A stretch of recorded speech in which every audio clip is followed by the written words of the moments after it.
on anything that rolls amateur racers rev up to compete for the SCCA title. Well, I get the ride of my life. You won't want to miss it. Ladies and gentlemen, start your engines. We're out here at the MSR Houston for the SCCA's Patron Twister. And let me tell you, these guys are not your average racer. These are guys just like you and me, sitting at home, wanting to get involved. And what do? They get in their car and they get out here for some hardcore racing. We are estimating a 15-lap race. It kind of depends on what you want to do. We have a spot for you.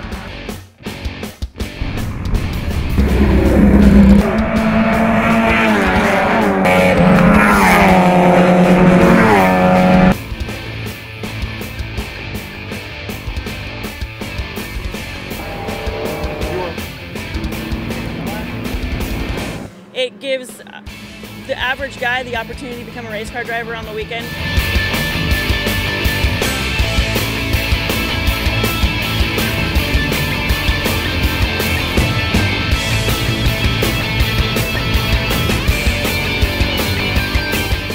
It allows the big guys with a lot of money and the little guys with not a lot of money, evens up the playing ground, especially in the spec classes such as Spec Miata. You can get into SCCA racing for roughly $15,000 for a car. In one weekend you can get your license and get out here and come race with us.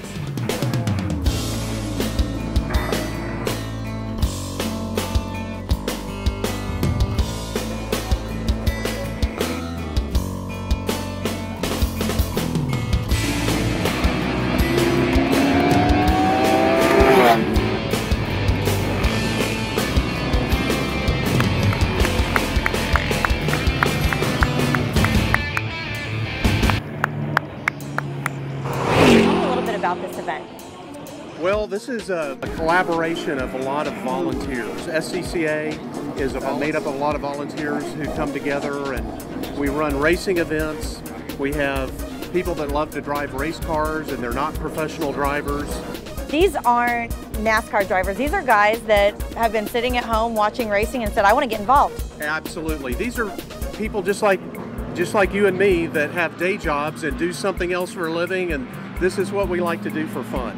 So it's something that really anybody in the Houston area, the South Texas area for that matter, can get involved and join the Houston Region SCCA, or come get a trial membership, which is free, and join in the fun. So what do you need? You need a car that runs? No, you do not need a car. I got started working on corners, working on the track as a flagging official. I have to warn people though, if you start doing that, you're going to want to drive, and that's what just happened to me. This is my first race. All right, well, you got bit by the bug. I can't wait to see how you do, and I'm actually going to get to ride around in the track later, which I'm a little nervous about, but we're going to get some more tips coming up. But first, we're shifting gears with Royal Purple. Welcome to Royal Purple's Shifting Gears. I'm here with auto expert Kyle Neal. Kyle, we had a question from our viewers. They wanted to know what's the difference between buying a larger or smaller tire? Well, that's a good question. When you have a low profile tire, you're actually sacrificing your ride quality because the sidewall is a little bit shorter, but you do get a lot better handling because the sidewall actually doesn't flex as much. So it actually responds a lot faster. You actually put a bigger footprint on the ground, so it's actually going to turn a little bit faster. It's a little bit safer on high speeds. That's why you see a lot of wide tires and low profiles on performance cars. But the ride quality around here, you got to make your choice. So I don't want to put 22s on my BMW is what you're saying. Well, if you have 22s, you're going to have a low pro, so it depends on where you ride. If you're on the I-10, it's a lot smoother. You start getting on some of the old Beltway 8 and, feeder roads, it's a lot rougher. It's going to beat you up. It might even it could bend a rim, which is a downside. So some of the people that get the lift kits on their truck and do get those bigger tires, is that actually a better value for them? Well, it's a lot more expensive tire. They can actually go to the bigger tires. It's also going to help because you do get a wide footprint on the ground. It's going to help a little bit with the ride quality, but they also are going to wear a little bit different because those are mud and all-terrain tires that they're using on the street. So it's kind of a catch-22. Okay, all right, great advice. Thank you so much, Kyle Neal. Hi, Jennifer. Check this out. It's the 2011 Jaguar XKR Limited Edition, one of only 175 made. So you won't see many of these around. Besides being absolutely gorgeous, it's got a 5-liter supercharged V8 that delivers 510 horses and does 0 to 60 in under 5 seconds. Top speed, 174 miles an hour. Now, if you're into sheer power, you can get the optional Speed package, which is all about performance, or if you're into style, you can choose the Black Pack option, which is all about image. The price tag on this one, about $105,000.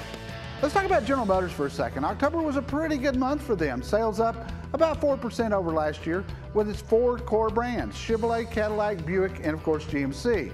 And more than 3/4 of the cars that sold last month were 2011 models, which is helping them hold their retail price, and they don't have to offer much in the way of incentives. Now, on the flip side, GM officially retired the Pontiac line this week. And while it's the end of an era for Pontiac, it's a true beginning for electric vehicles because automakers are for the very first time seeing them as much more than just a niche. The Nissan Leaf hasn't even officially hit the market yet, and it's already sold out. You can always catch the Car Pro Show Saturdays 11 to 2 on KTRH 740 AM. I'm Jerry Reynolds, the Car Pro. We'll see you next week. Welcome back to Anything That Rolls. We're out here at the SCCA race, and with me, it's kind of a legend, I'd like to say. This is James Rogers, and James, you've actually won at one of the highest levels.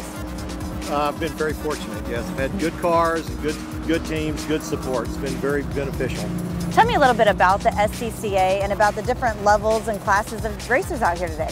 The SCCA is a race organization that started out as a club in the 50s, and they originated as amateur racing at the very basic level. Today's race is a regional race, which is back to the roots. This is where everyone begins. When the young kids move out of karting, they come here, they get their SCCA license, run their regional race, and then move upwards, hopefully.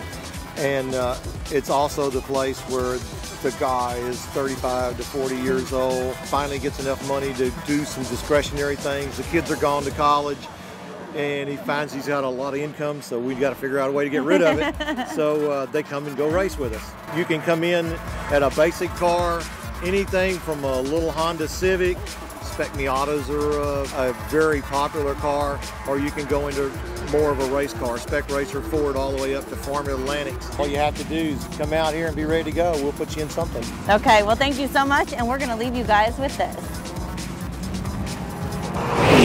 An exciting day here at Anything That Rolls. We are taking you out to the LA Auto Show with Nick Miles. Nick, you've got something sweet and red behind you that I like. I have. It's another piece of candy for your eye, Jennifer. Check out this. This is the brand new Chevy Camaro, and it comes in a convertible now. Take a look at some of the footage of this on the road. On sale in February 2011.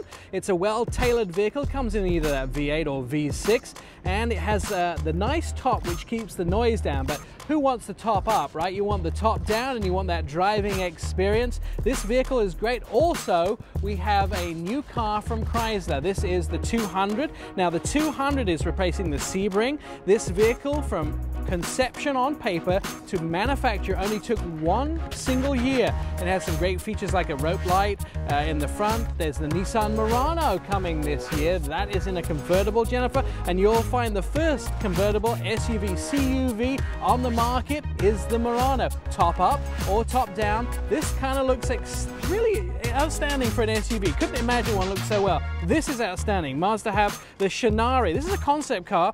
It was actually designed by the same guy that did the RX-7. It's on a new platform for Mazda, and I'll tell you something about this. This is kind of how the new Mazda 6 is going to look. A lot of that design cues taken from the Mazda 6.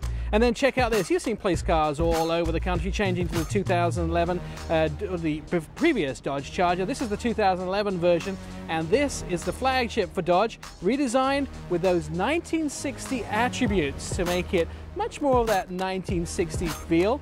It's a kind of cool car that will go 0 to 60 in just about 6 seconds. So if you're into speed and you're into fun, this car is absolutely perfect. There's lots here to see at the LA Auto Show, I'll tell you, Jennifer. There is a lot to see. I love those new convertibles coming out, but that Camaro, I'm telling you, that one has piqued my interest.